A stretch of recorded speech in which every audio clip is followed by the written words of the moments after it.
Welcome back to MHS Midnight Horror Stories. I know that many of you come to these videos as a gentle way to unwind before drifting off to sleep. So, before you close your eyes tonight, could I ask you for one small favor? Just leave me a quick interaction, a comment, a like, or maybe share where you're watching from and what time it is for you. Little actions like that help YouTube recognize the content and spread it to more people who might enjoy it. My current goal is to reach around 300 likes within the first 24 hours. Now then, let's step into tonight's chilling stories together. Almost 8 years ago, when I had just moved in with my boyfriend, Kyle, who is now my husband, about 6 months had passed. I suggested that we adopt a puppy. I thought it would be a great opportunity to see if my boyfriend was ready to be a dad. So, we adopted Benny. From the moment we brought Benny home, he became a source of positive energy for us. With his bright eyes, perky ears, and playful personality, Benny kept us busy and filled every day with love. However, Benny absolutely hated the rats that lived near the building's trash cans. Benny would bark at the trash cans every time we took him out. Since our apartment was on the ground floor, it was a daily occurrence. The back of the building became a battlefield when Benny chased a rat and almost jumped over the fence.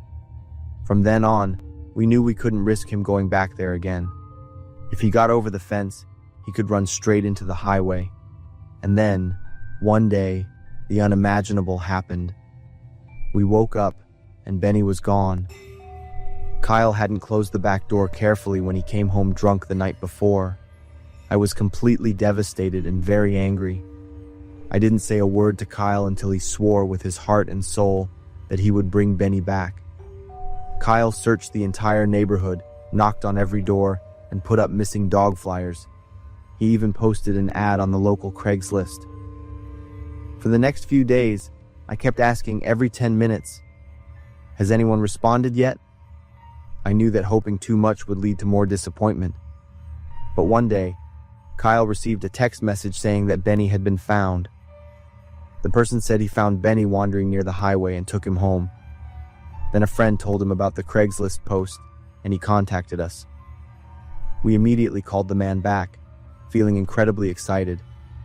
The man on the other end of the line sounded older and friendly. He told us he had taken good care of Benny. A sense of relief washed over us, and we couldn't hold back our tears. Then we quickly drove to the address the man sent us to pick up Benny. When we drove to the man's address, the surrounding area became desolate. I was a little nervous, so I checked the address, and it was completely correct. Kyle stopped the car in front of a rundown house. A man stood at the doorstep, waving us in. He said Benny was in the basement and motioned for us to enter the house. The house looked even worse up close. Kyle looked at me with a cautious expression and slightly shook his head. "Could you bring Benny up here?" "We'll wait here," I said. His smile disappeared for a moment. He invited us into the house again, but this time, his eyes became colder. Kyle spoke up, his voice firm, as he said we wouldn't go inside and would wait outside. The man's mood completely changed. His face was quite annoyed. "All right," he said, and went back inside, leaving the door open. Kyle leaned toward me and whispered that something was very wrong and that we should leave, but I insisted on checking if Benny was really there before we left. We waited, but the man didn't come back. A few minutes passed and Kyle looked at his watch, his face serious as he said, "Let's go." Suddenly, the man came back, his face blank, with no sign of the initial friendliness. He asked coldly if we were going to come in. Kyle repeated that we weren't, and we started to walk away. It wasn't entirely my will. Kyle was pulling me away. I looked back, still hoping Benny was really there and would run out to happily greet me. I caught the man's gaze as he stared at us as we left. When we got to the car, he called after us, his tone quite calm, but Kyle drove away decisively. I stayed silent. My mind was only filled with the image of Benny. After a while, Kyle broke the silence. He said he didn't think the man really had Benny. The house, the neighborhood, the way the man acted, it all just seemed like a big trap. That thought sent a shiver down my spine. Amidst all the confusion that day, I kept wondering, what would have happened if we had walked into that house? That night, I couldn't sleep. My mind kept replaying everything, especially the way the man's face changed when we refused. The next morning, I still felt uneasy. I looked up information about the house, and my stomach tightened when I saw that it had been foreclosed on years ago. I called the police and told them what had happened. About a week later, an officer called me and said they had found something in the house but wouldn't reveal what exactly it was. They just told me, "You're lucky you didn't go inside." When I heard that, my heart pounded as I imagined the terrible things hidden inside. So Kyle's guess was completely right. I was so lucky I listened to him. We never found Benny. To this day, I still scroll through lost pet websites whenever I have a free moment or miss Benny. I stop and watch when I see a dog with perky ears that looks like Benny. Maybe Benny was taken in by a kind person. Or maybe he never left that house, and that's what the police didn't reveal so I wouldn't be heartbroken.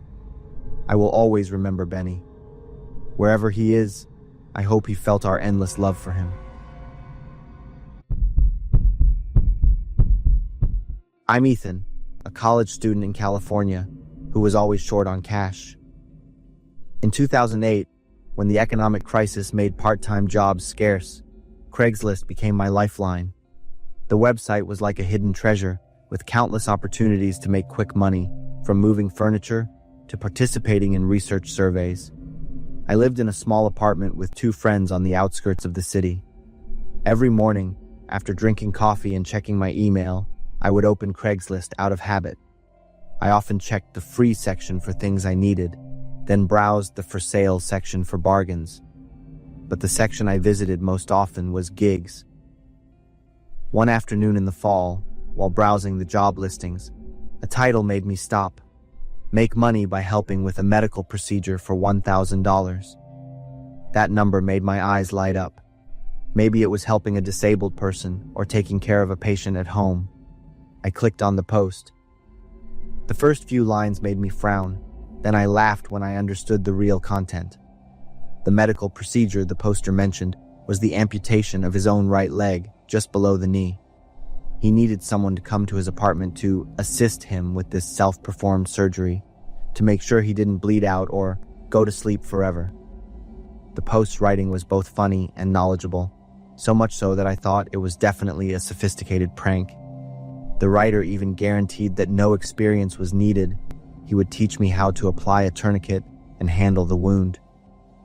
When I saw the email address, I was completely convinced this was the work of a group of medical students playing a prank. In good fun, I sent a short email praising their unique sense of humor. "You guys made me laugh so hard. Great idea." The response came faster than I thought. The sender's name was Dexter. He insisted this was not a joke. I replied with a skeptical tone, saying I still didn't believe him. He explained that the amputation was something he had been planning for years and had even practiced on one of his fingers to prepare for this major surgery. My curiosity won out, and I asked him about the motivation behind this bizarre decision. Dexter said that when he was 8 years old, a popular teenager in town was in a terrible car accident. The kid lost a leg, but miraculously survived. While everyone else showed pity, Dexter, at the time, felt jealous. He was jealous of the attention, sympathy, and privileges the teenager received. From then on, something in his brain flipped a switch, creating an obsession with losing a limb. I know this sounds crazy, but I've always felt incomplete. Losing a leg will make me feel whole, Dexter wrote. I still didn't believe him until he sent proof. The email had 2 attachments, a photo and a video. My heart pounded as I opened the first file. In the photo was a hand. On the back of the hand was the phrase Dexter amputation, along with the date of the email. But what made me look again and again was that the little finger was completely gone. All that was left was a scarred stump. My hands were shaking as I clicked on the video file. The screen showed a man wearing a white mask sitting at a table. In his hand was a large pair of bolt cutters. I wanted to turn the video off immediately, but my actions didn't follow my wishes. I couldn't take my eyes off the screen. He placed his little finger between the two blades of the bolt cutters. There was no screaming, only the sound of metal and a slight snap. The finger fell onto the table like a broken toy. I felt sick, and I pushed my chair away from the screen. My hands were drenched in cold sweat. This was not a joke. Dexter had really done it. In the following emails, Dexter talked about how he had assisted a few other people. One man had amputated his genitals, with Dexter sitting next to him providing moral support. In another case, he helped a man submerge his leg in a bucket of ice for 20 continuous hours. The freezing temperature completely killed the tissue in his leg, forcing hospital doctors to amputate it. I don't take money from them. I do it because it's my mission, Dexter wrote. When I suggested he seek psychological therapy, Dexter flatly refused. Don't try to convince me. If you do, I'll stop replying to your emails. I sat there in a daze, my heart racing. Part of me was confused, and the other part just felt a shiver down my spine at the eerily calm tone of his words. But the craziest thing was that I exchanged emails with Dexter for weeks. He said he had found someone willing to help, a retired doctor. He agreed to help Dexter on the condition that he be paid $2,000. Dexter's last email came one morning. Today is the day. I'll let you know how it goes. As I read the words, my heart pounded. A feeling of tension and anxiety crept in. I didn't call the police. That's stupid, right? I found myself hard to understand at the time. I waited for an email from Dexter for several consecutive days, with an indescribable restlessness. I kept refreshing my inbox, hoping to see Dexter's name appear. A week passed in terrifying silence. I started sending emails. Are you okay? Please reply to me. I'm so worried. I didn't get any response. I imagined the worst-case scenarios. He could have died from blood loss. Or worse, he could still be alive but completely disabled. Or maybe he changed his mind at the last minute and disappeared to start a new life. I will never know the truth. And that's what haunts me more than anything. Sometimes, I still dream about Dexter. His face is hidden behind a white mask, and his stump of a finger silently points at me. After that, I stopped using Craigslist. I deleted the app from my browser and started looking for jobs through more official channels. When I was in high school, my friends and I used to go on Craigslist to mess with the weird people we found on there. Trust me, there were a lot of strange people on Craigslist. One night, my group of friends took things too far. We found an ad from a man looking for women to give him a foot massage. Something about it was strange right away. We made a fake email account. We pretended to be a woman named Tessa and started to message the man. At the time, catfishing wasn't talked about much, but we were basically doing exactly that. Even though the man was strange, what we were doing was also wrong. We were misleading someone and pretending to be something we weren't. My friend, Cody, took things a step too far. He flirted and said things he shouldn't have said. Before long, the man sent us his address. Everyone started laughing. I laughed along, but I didn't think it was funny. I thought it was very weird. I just wanted the joke to end so we could move on. Cody didn't feel that way. He still wanted to continue. He even suggested that we go to the man's house to see the freak for ourselves. I didn't agree with the idea, but Cody was a strong personality. The group seemed to get swept up in his idea. Before I knew it, we were in the car headed toward the strange man's house. The car ride was pretty quiet. Cody was the only one who tried to get us excited. It took about 15 minutes to get to the man's neighborhood. It was a pretty rundown area of town. It was definitely a place you didn't want to wander around in after dark. Everyone except Cody clearly regretted the decision. We all thought we would just drive by the house and leave, but Cody had other plans. We stopped in front of the house. In that moment, Cody opened the door and got out. He started walking toward the front door of the house. All of us started to panic. We tried to get him to come back. We all got out of the car and tried to beg Cody. I remember I even tried to physically hold Cody back, but he pushed past me to continue with his mission.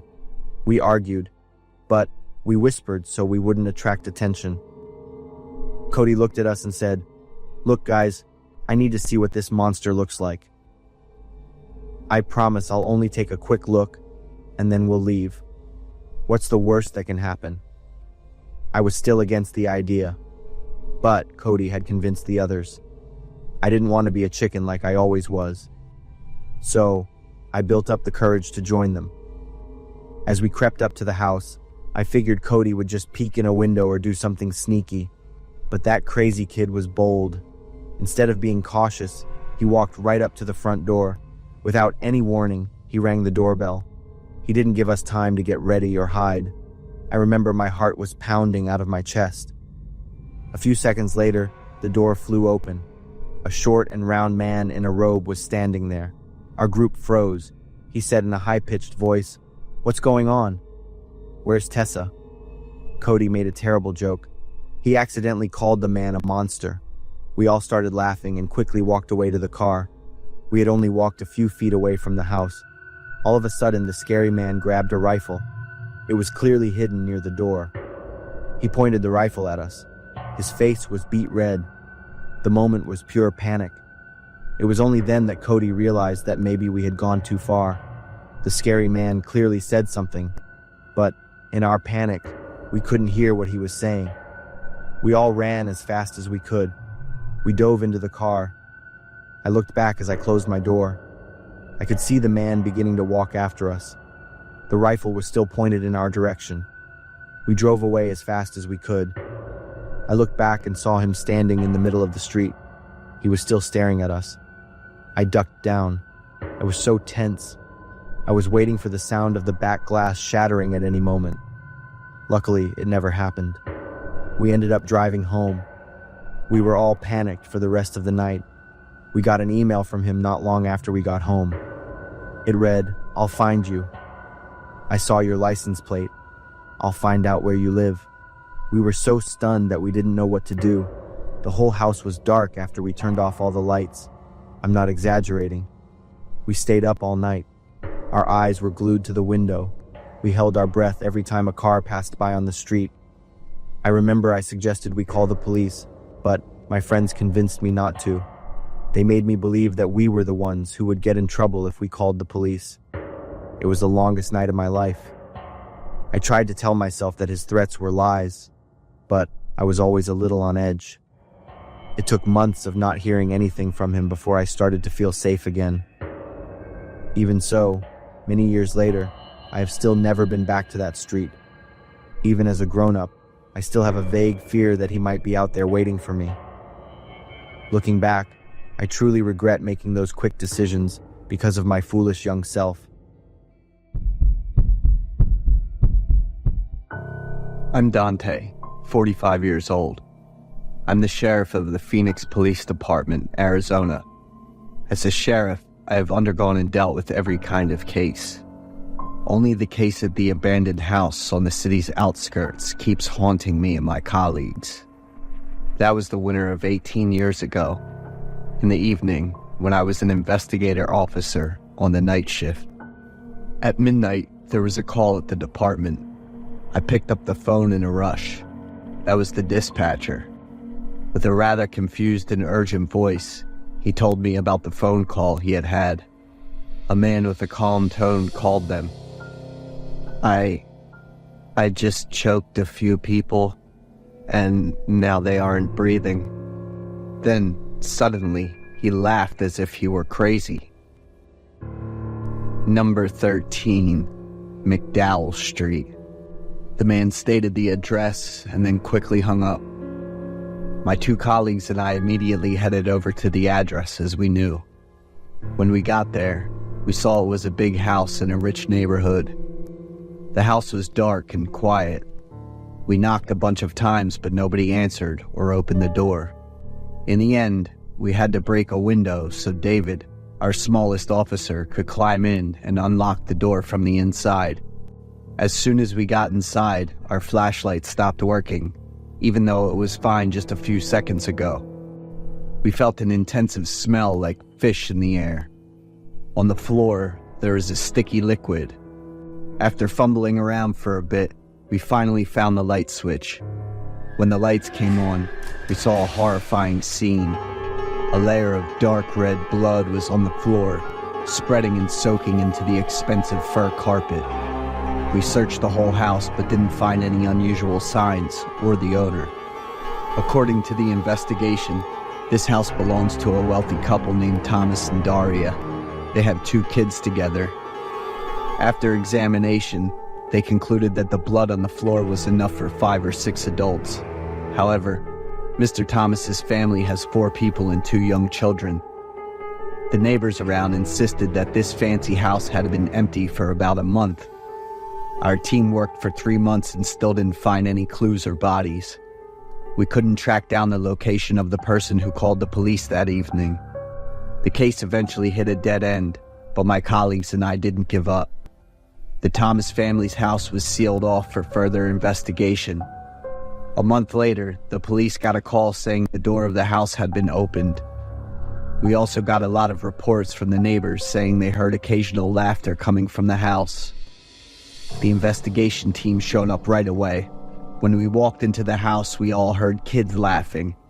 Following the laughter, we went upstairs and found a glowing toy car. One of my colleagues said he must have just seen that car on the first floor. We all just stood there, looking at each other with confused and suspicious expressions. The house still doesn't show any other unusual signs. One evening, the police got a report that some kids coming home from school saw light on the 2nd floor of house number 13. This time, we confirmed that someone was still living in the house. We armed, just in case. When we entered the house, we quickly checked the 1st floor and then headed up to the 2nd floor. Suddenly, all the lights on the 2nd floor turned on, and it startled us. At that moment, David seemed like he was in a trance. He sprinted toward the stairs and jumped down, surprising everyone. As soon as David landed, the gun in his hand went off with a loud bang. My remaining teammates and I looked at each other, totally shocked. When he got to David, he was lying face down in a big pool of blood, with a gaping hole in his head. David's sudden and bizarre death left me and the rest of the team in shock. Rumors about house number 13 on McDowell Street started spreading everywhere. The house was even more tightly sealed off. A few months later, when the investigation had stalled, neighbors told us a strange man was living in the abandoned house. When we arrested him, that guy kept insisting he had Mr. Thomas's permission to move in. So Mr. Thomas isn't dead after all. The investigation team has reopened the case about his family. The guy living there was named Leon. He said he was a longtime friend of Thomas. But when we asked him about Mr. Thomas's family, Leon said that Thomas and his wife had divorced a long time ago and that he was now single. We started to have doubts about what this guy was telling us. After carefully searching the whole house again, we found a big wooden box buried deep in the basement. Inside the wooden box were the mostly decomposed bodies of a woman and 2 small children. After examination, it was confirmed that the bodies were Mr. Thomas's wife and 2 kids. We showed Leon the photo to see if he could identify Mr. Thomas, the so-called longtime friend. He said that he had many similar features to his friend, but his features were much more youthful. He pointed out that his friend Thomas had a big mole at the end of his left eyebrow, but this guy didn't have that. I looked up Thomas's family records and found out that his dad and grandpa were also named Thomas. The case of the house at 13 McDowell Street turned into a confusing mess and became a murder that shocked the whole country at the time. That guy named Leon hanged himself in house number 13 just 3 days later. All investigation work on the case has been on hold to this day. The members of our investigation team that year still remember our unlucky teammate David and hope that one day they'll find clues to solve the case.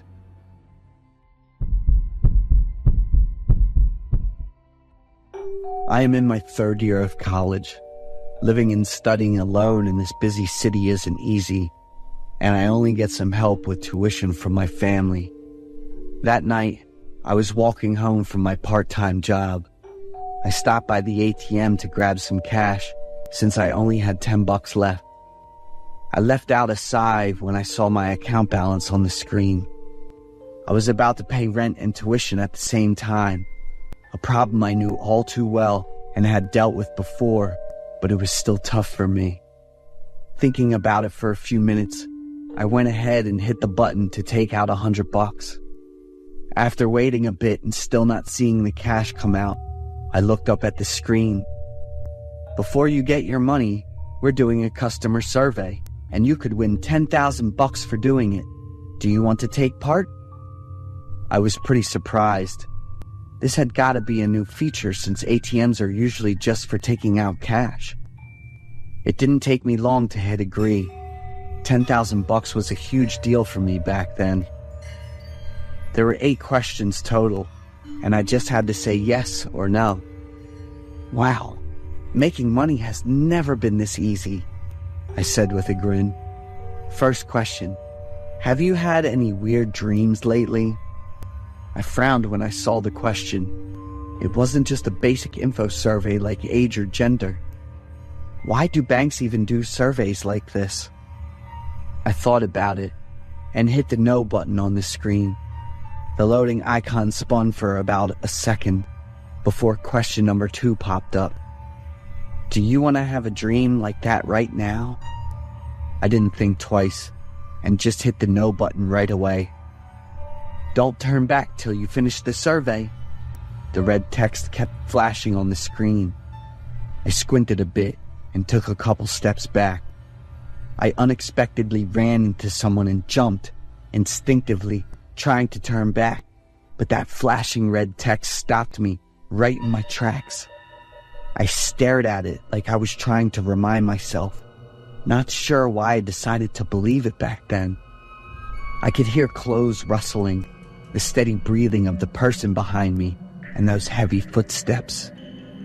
It was the first time someone else was using this ATM at the same time as me. I glanced at the shadow of the person behind me, and he looked kinda chubby, but I wasn't sure. Are you dreaming? The next question popped up. Definitely not. Even though I was worn out from a long day at work, my mind was still pretty clear. Right after I hit the answer, the person behind me suddenly moved in closer. Feeling a bit uncomfortable and awkward, I scooted closer to the ATM, but it didn't help because the person just stepped closer to me. Are you sure? I was starting to regret doing these dumb surveys, but my $100 was still stuck in there. Right away, I caught this really fishy and gross smell. I felt warm, kind of damp breath on the back of my neck. The person was standing way too close, and the stench was definitely coming from them. Without thinking, I lifted my hand to cover my nose. It was almost too much for me to handle. Hey, could you back up and give me some space? I said firmly, but it didn't do a thing. Don't turn back until you finish the survey. I had to keep telling myself that to make my actions make sense. My hand was shaking and felt heavy. It took a lot of effort to press the yes button on the screen. Thanks for finishing the survey. Right after that, the $100 bill popped out. I was still shaking as I grabbed the bill and slowly turned around. There was nobody there. I swear my feeling was legit, super real. But I couldn't figure out how that person showed up and then just vanished. I stuffed the bill in my pocket and bolted out of there with everything I had. It felt like I was running away from my own fear, and there was nothing pushing me. When I got home, I crashed and fell asleep around 3 a.m. The next day, I asked my friends if they had seen that survey while getting cash, and they all said no. I looked online, and there were no other stories like that. I shoved that awful memory aside and ended up getting totally obsessed with all ATMs. I hit up the bank to take out some cash since I was broke. When the receptionist said my account balance was up to $10,000, my brain felt like it was going to explode. I asked her about that bank survey at the ATM, and she just looked confused. I asked the receptionist to check the transaction history, and no account had sent me that cash. Did it just pop up out of nowhere? Or did I have that money and not even know it? I walked out with a $10,000 balance and had no clue what to do next. I kept logging back in over and over, staring at the screen and counting every single number on my account balance. I really have $10,000. If this was a dream, that ATM totally gave me a weird dream, just like that first survey questions.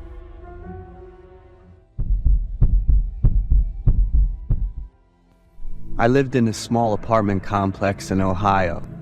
I've been living here for many years, ever since it was still relatively new until now, when it's been rather a rundown place and there were a lot of rumors about it being haunted.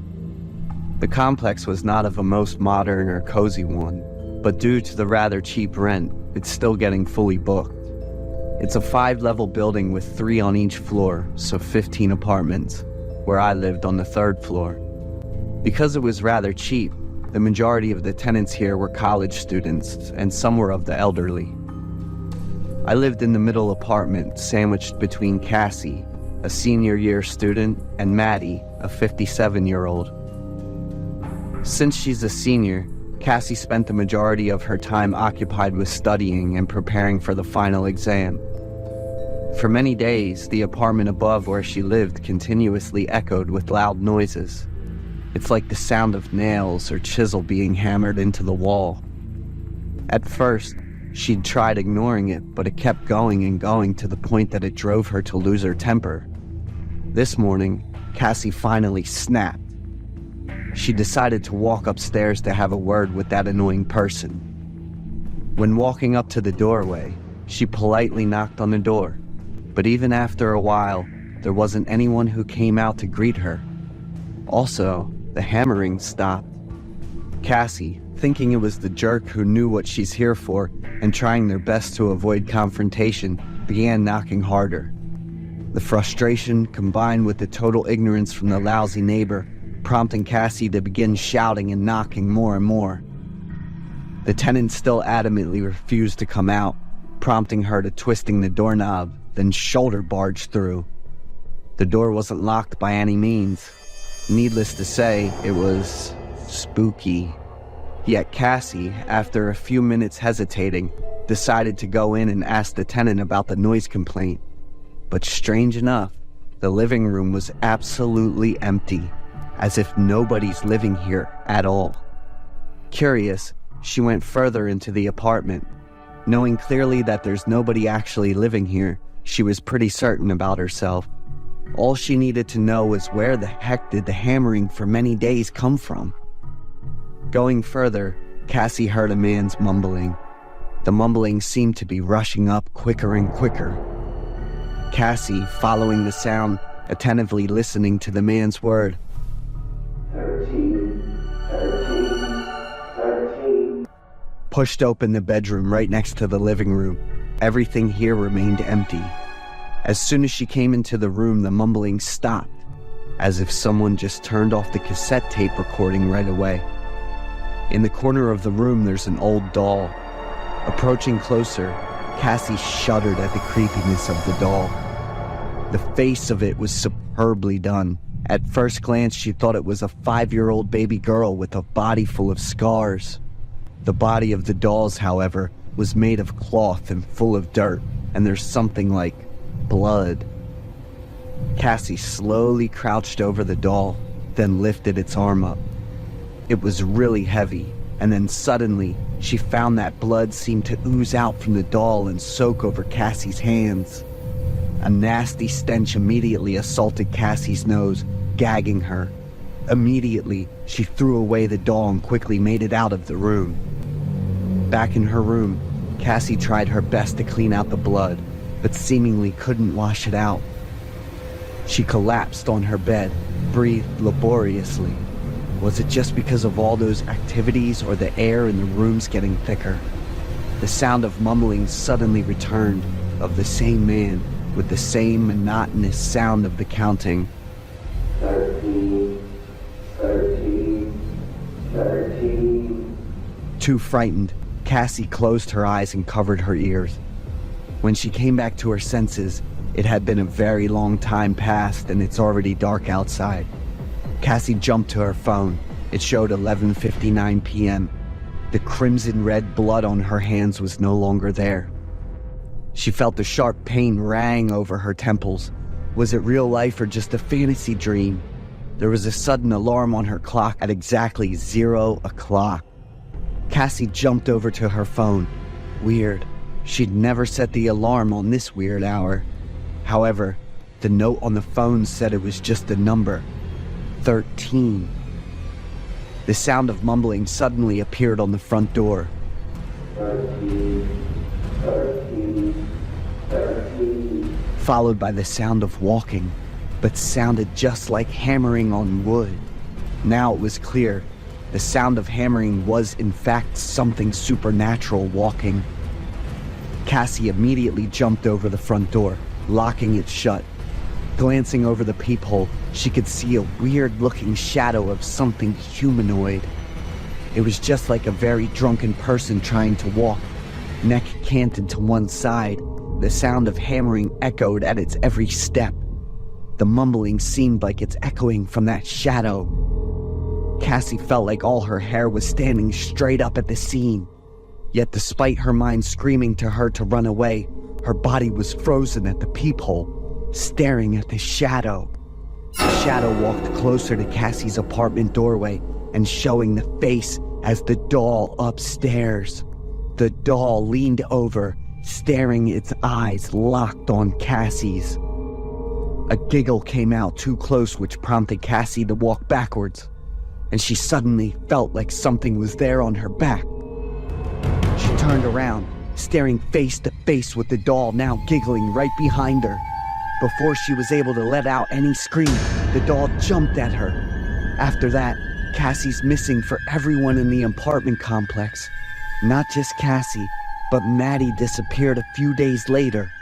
One by one, the tenants disappeared without a trace until only I remained. The mumbling of the man became more and more frequent.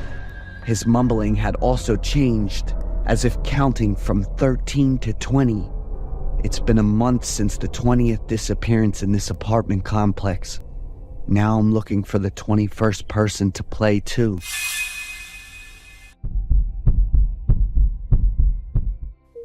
My name is Natalie.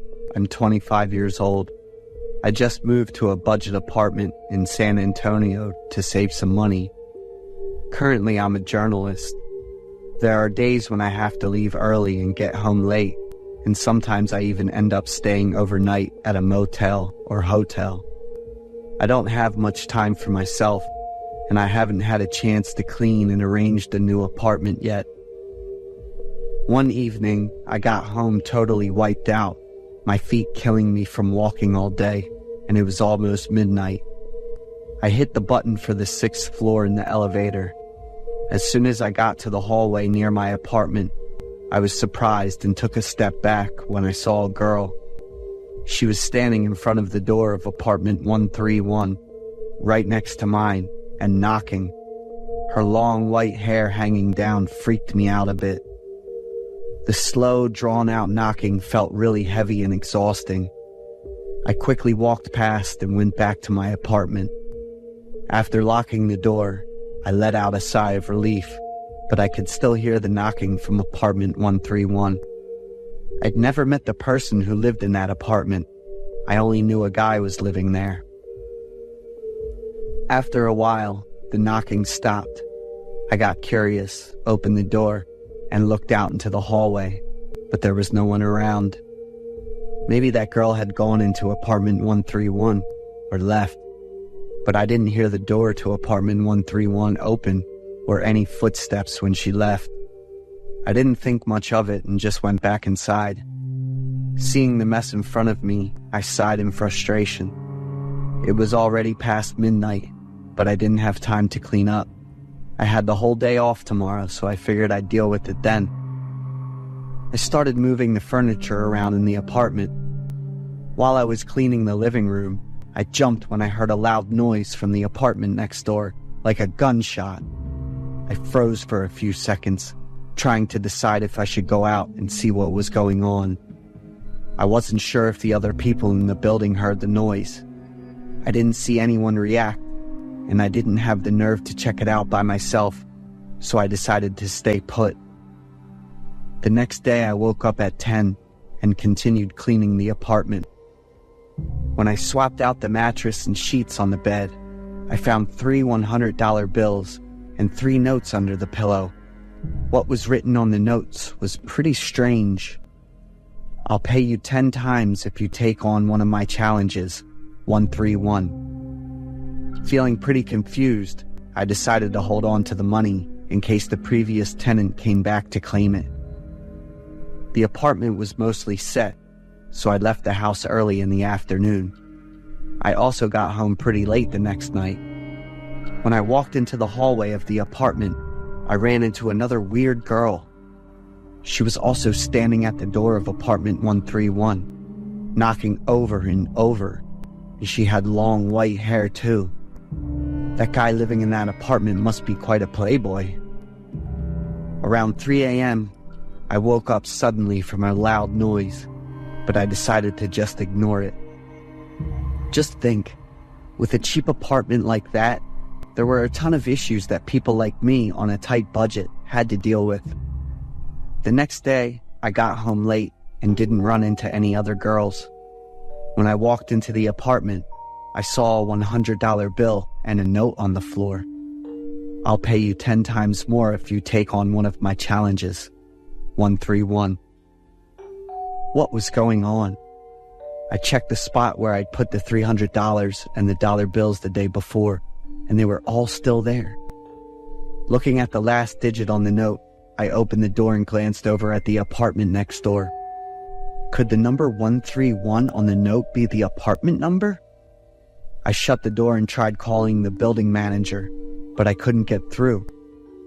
Could it be that the girls who came to that apartment the past few days were also looking for the $100 bills and the note? I had a feeling that the owner of apartment 131 wasn't good, so I crumpled up the note and tossed it in the trash. Of course, I kept the $100. The next day I got home early, and when I walked past apartment 131, the door was wide open. A bit curious, I peeked inside. There was just a dim purple light, and I couldn't see anything else.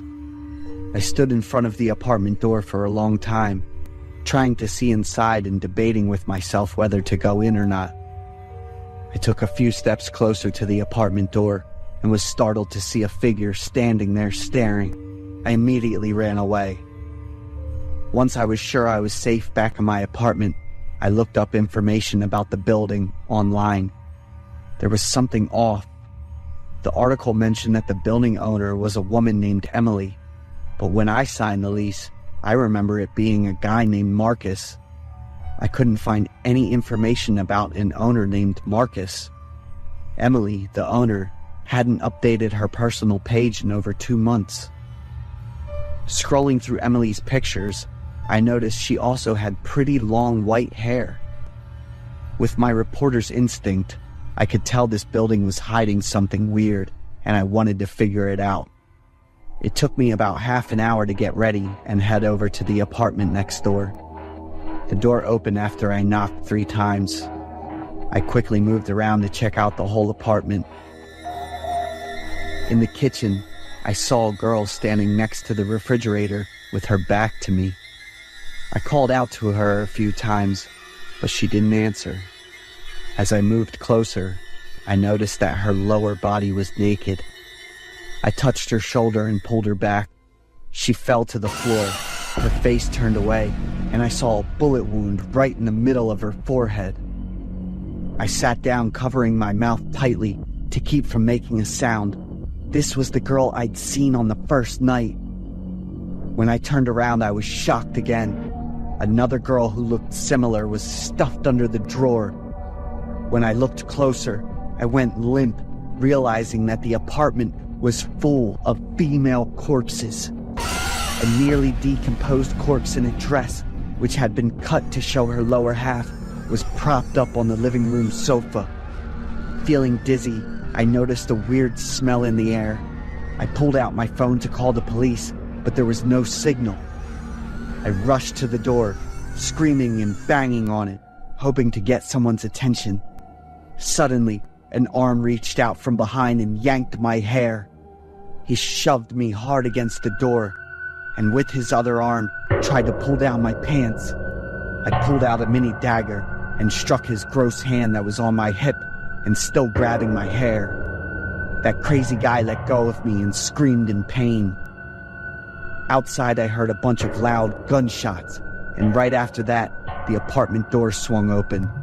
The police quickly came in and arrested the guy.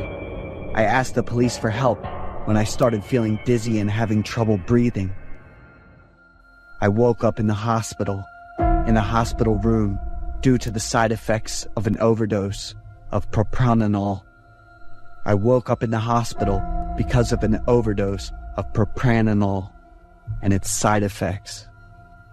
The guy in apartment 131 was Marcus, but the building owner wasn't him. It was Emily.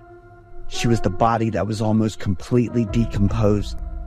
The other victims were people living in the building, and they all had one thing in common. They were single and had long white hair. The sicko Marcus got a life sentence without parole. The police rewarded me with a big chunk of money, and I ended up in the newspapers. I moved to a more comfortable and safer apartment. After that incident, I really grew to love my job even more and wanted to contribute even more.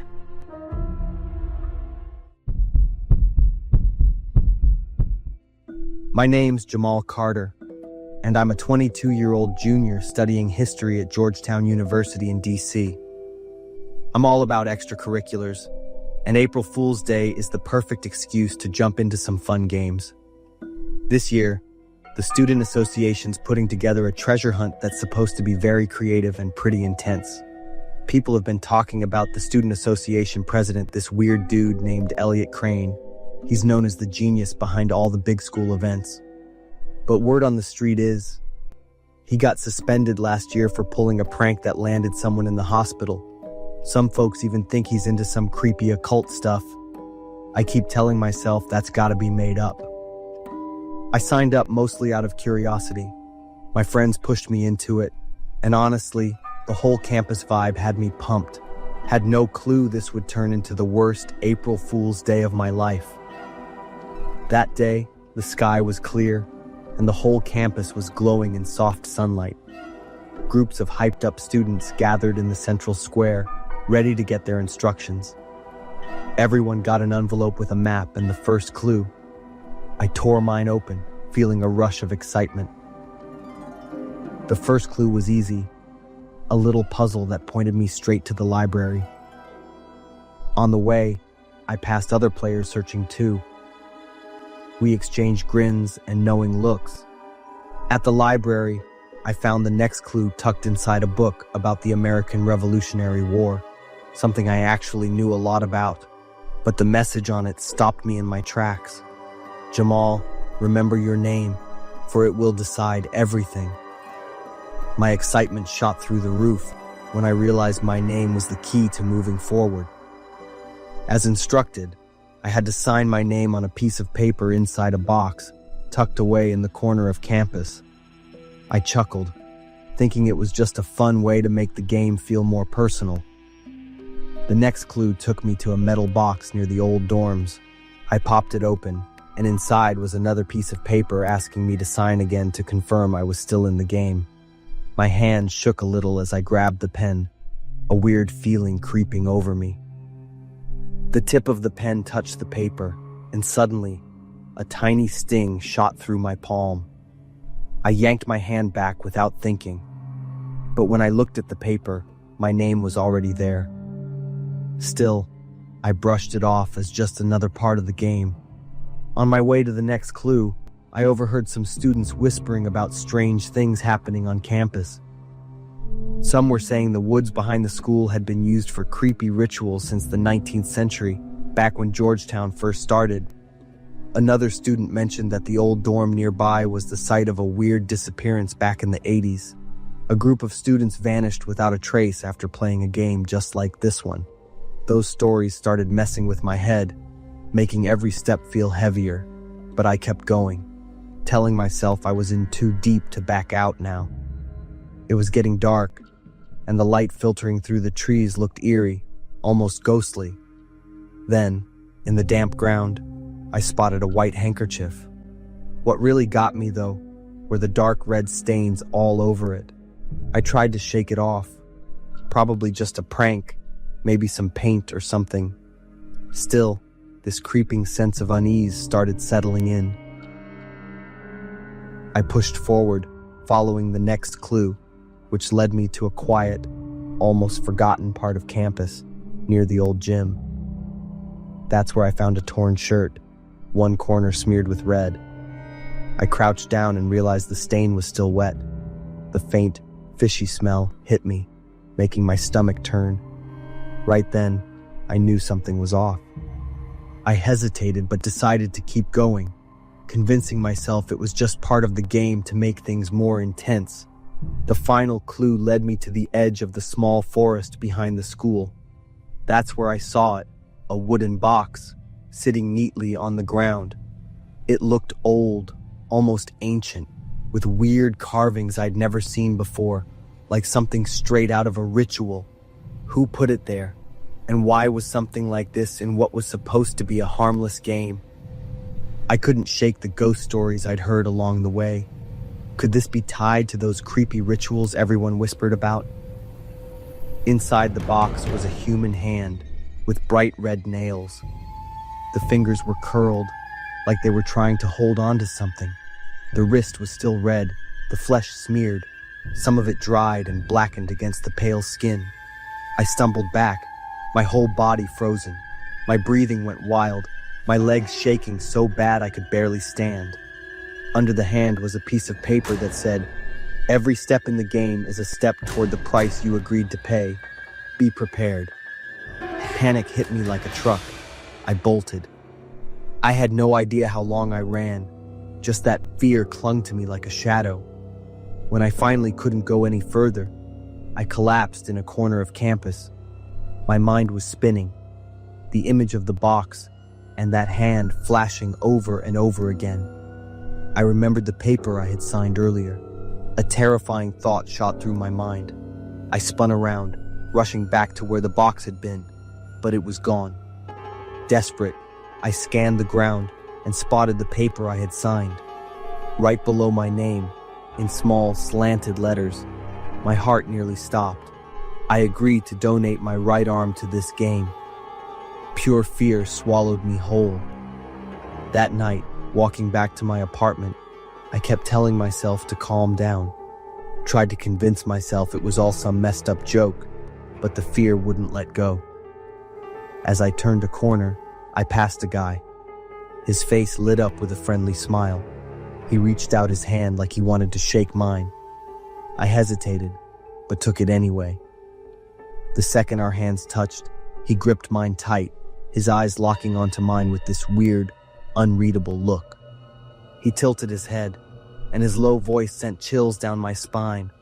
"Happy April Fools, you've got a great hand. We'll see each other again soon, when it's time for you to pay up." I couldn't say a word. Before I could even react, he turned and walked away. Only one thought filled my head. This guy was dangerous. If I let him go, it wouldn't just be me in trouble. Others would be at risk too. Without thinking, I grabbed a thick branch from the ground and charged at him. The branch in my hand swung up and down. I don't even know how many times I hit him, just that I didn't stop until everything went quiet. When I finally snapped out of it, the guy was lying still on the cold ground. "That's Elliot Crane, the student council president," someone yelled in panic. I froze. The police showed up. I dropped to my knees, tears streaming down my face as they announced Elliot was dead. In his hand, they found a small control box, probably what he used to make all those creepy sounds I'd heard on the street. The police found a bunch of little slips of paper. Each one read, "Congratulations, you won the game." The horror stories, the red stains, all the rumors about Elliot, it was all just a setup to make the game more thrilling. I looked down at my hands, the hands that had just taken a life. April Fool's Day, a day that was supposed to be about jokes and laughter, turned into the day I lost myself.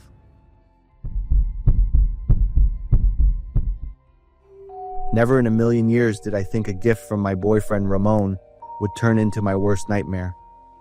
He got me this gift certificate for Serenity Spa, saying I'd been working too hard and needed a day to relax. I wasn't about to go alone, so I asked my best friend Trisha to come with me. She was all for it, joking that I basically had the perfect boyfriend.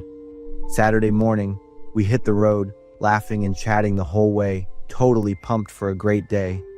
But when we got there, it was a letdown. The parking lot was empty, nothing like the fancy pictures on the website. The only car around was this old truck parked near the back door, windshield covered in dust. The Serenity Spa sign was all faded and barely hanging on, swaying in the wind like it was about to give up. We had just stepped out of the car when this woman stumbled out of the spa. Her skin was ghostly pale, eyes blank, like she'd just seen something straight out of a horror movie. The woman suddenly grabbed my hand, her voice shaky as she muttered, "You'd better get out of here." Then she took off, not even glancing back. I just stood there, staring after her, but Trisha shrugged it off, told me I was overthinking, and headed straight into the spa. Inside, it was way gloomier than I expected. The old yellow lamps barely lit up the place, making it feel more like some rundown bar than a spa. The air reeked of lavender essential oil, not the calming kind, but overpowering, thick, and suffocating. At the reception desk, an old woman gave us this weak smile. Her eyes were cold. "Welcome to Serenity Spa. Please leave your phone at the counter for the best relaxation experience." I hesitated, but Trisha casually dropped her phone, flashing me a look that basically said, "You're being paranoid." Not wanting to be the weird one, I followed her lead. We got led into the massage room. The loudspeaker crackled, telling us to lie face down on the bed. As we got settled, the door creaked open, and 2 staff members walked in. They didn't say a word, just started working like they were on autopilot. The second their hands touched me, I shivered. Their skin wasn't soft like a professional masseuse. It was rough, calloused, like someone who did hard labor. But their movements weren't bad, so I didn't think too much about it and eventually let myself relax. By the time the massage was over, my body felt looser, way more comfortable, and I was starting to get a little sleepy.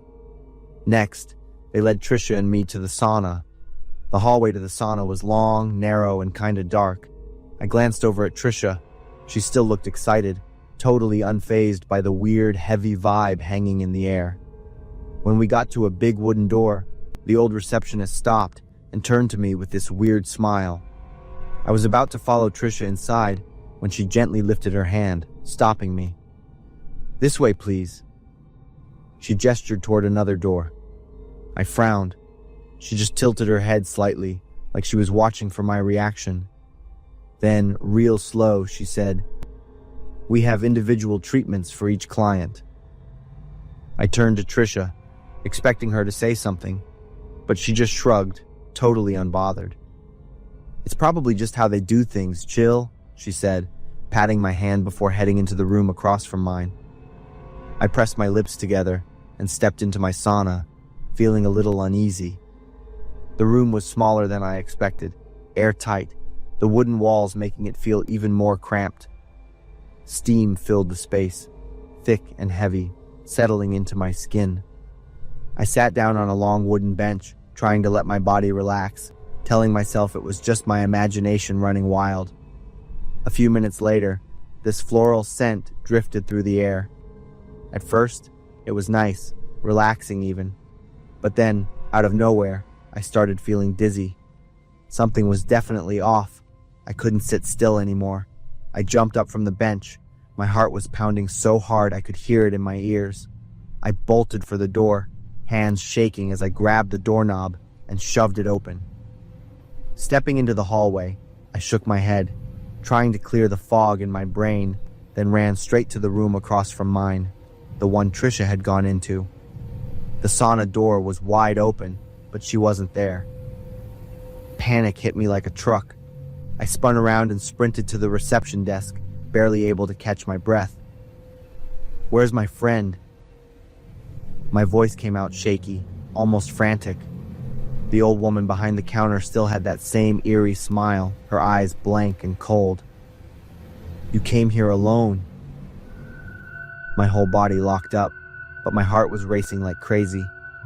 I shook my head over and over, refusing to believe what I had just heard. "No! I came with Trisha. We walked in together. What did you do to her?" I was practically screaming, but the woman just shook her head, still wearing that weird, knowing smile. Panic surged through me. I demanded my phone back. She frowned like I was being a nuisance, then listened to something on her walkie-talkie before reluctantly handing it over. I wasted no time. I called the police. They showed up in about 10 minutes.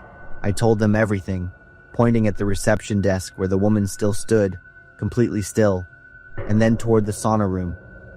One officer stayed to talk to me, while the other went over to check the security footage. The screen flickered on, and I watched. There I was, pushing open the door, walking down the hallway, stopping at the front desk, chatting with the receptionist, taking the gift certificate, and heading to the changing room. But it was just me. No Trisha. How the hell was this possible? I knew she was with me. I heard her laughing in the car, and yet in this video she didn't exist. I stumbled back, feeling like the ground beneath me was crumbling, dragging me into a nightmare I couldn't wake up from. I yelled at them to check again, begged them to look closer, but all I got were pitying glances from the policeman. Then they called a psychiatrist. I fought against it, trying to explain, trying to make them understand. But the more I talked, the more convinced they were that I was losing it. They checked my phone. No texts from Trisha. There was nothing. No texts, no photos, no calls, no proof that Trisha had ever been a part of my life. I couldn't wrap my head around it. The police called Ramon. When he showed up, I felt this tiny flicker of hope, like maybe he would believe me. But then I looked into his eyes, and I knew he didn't believe me either. He squeezed my hand tight, his voice soft, like he was calming a scared kid. "Baby, you must be imagining things. You're just stressed." I stared at him, wide-eyed, my whole world crashing down. Shocked, hopeless, dizzy, weak. I barely resisted as Ramon led me home. 3 days later, I forced myself to go to the police station. I needed answers. I sat there, completely still, gripping the cold metal chair, my eyes locked on the computer screen in front of me. The security footage from Serenity Spa played again. The cops rewound it over and over, checked every angle, but nothing changed. No way. My voice shook. This can't be right. The officer next to me glanced over, a flicker of concern in his eyes. He let out a small sigh, then turned toward another cop standing by the door. The guy nodded and walked out without a word. A few minutes later, the door creaked open. A woman in a white coat stepped inside. "Hello, Vanessa. I'm Dr. Carter, the police department's psychologist." My whole body went stiff. It felt like I was slowly sinking into freezing water, my breath catching in my throat. They thought I was crazy. "No!" I shook my head hard. "No, I'm not crazy. Trisha was there. She was with me. I remember. Please, you have to believe me." I broke down again, my nerves stretched so thin they felt like they were about to snap. Helpless, trapped. I screamed just to get it all out. The months after that were a blur. The doctor put me on sedatives. Ramon never left my side, taking care of me like I was fragile. My family hovered, worried sick, so I learned to fake it. I pretended I didn't remember what happened at Serenity Spa, pretended I really was losing my mind, pretended it was all just some hallucination. Only then did they stop looking at me with pity. Only then did they stop forcing me into endless therapy sessions. One afternoon, I was sitting in the living room, half watching TV, when a news report came on. A bizarre accident in front of the police station. A woman, dead, her body mutilated. I couldn't look away from the screen. It was her, the same woman who had stumbled out of Serenity Spa that day. I was in shock, my chest tightening like I was about to cry. Right then, Ramon walked in. I bolted to the bathroom, gripping the sink, taking deep breaths to calm down. Something was off. Something was seriously wrong. One evening, I was cleaning out the car. In the dim light, I noticed something roll across the floor. A bracelet. Trisha's bracelet. I picked it up, my whole body going cold. I knew it was hers. I had seen it on her wrist that morning when we left the house, when she sat right next to me in the car. So how the hell did it end up here? If Trisha had never existed, like everyone kept telling me, then why was her bracelet sitting in my car? I clutched it tight, my confusion twisting into something darker, pure, bone-deep fear. It all started with that damn gift certificate, the one Ramon gave me. He was the one who insisted I bring Trisha. He was always the one saying I had issues, always pushing me into therapy. What if? I kept my mouth shut, played along, but I couldn't sleep. Every night, the nightmares came. Serenity Spa, that woman, Trisha disappearing. I needed answers. One morning, after Ramon left early for work, I snuck into his office. I'd never paid much attention to this place before, but now I was seeing it with new eyes. I started searching, my heart pounding in my chest.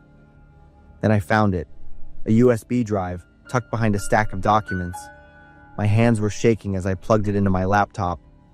The screen flickered on, a video, files. On the screen, there I was standing inside Serenity Spa, and right next to me was Trisha. Everything I told the police was right there on the screen. This was the proof. I wasn't crazy, but what really shattered me was the last file. It was a list of names, each with a date next to it. Women, customers, victims, goods. I scrolled through the list, and my world fell apart when I saw a familiar name, Trisha. The date next to her name was the exact day we went to Serenity Spa. Ramon had lied to me. He knew exactly what Serenity Spa was. He was part of it, which meant I had been living with a monster. I sent the video and the victim list to everyone I could, my parents, my friends, my co-workers, the police. I didn't have time. I had no idea how closely Ramon had been watching me, or how many hidden cameras were in this apartment. One thing was clear, I had to disappear before he found out I knew the truth. But as soon as I stepped out the door, Ramon was there, standing with that twisted smile, half amused, half furious. I was just a tool for you to cover up your mess, and soon I'd be just another piece of merchandise like them, right? Or would I end up like that woman if I tried to fight back? My legs felt like they were about to give out, my heart pounding so hard it hurt. The cops shouted at Ramon to stay put. "This won't end that easily," he hissed. Then everything went black. But even as I passed out, I knew I was safe. I woke up in the hospital and started writing all of this down. The case was still under investigation. Ramon and his accomplices had chosen to stay quiet. No one knew where Trisha or the other victims were, or if they were even still alive. But I refused to give up hope.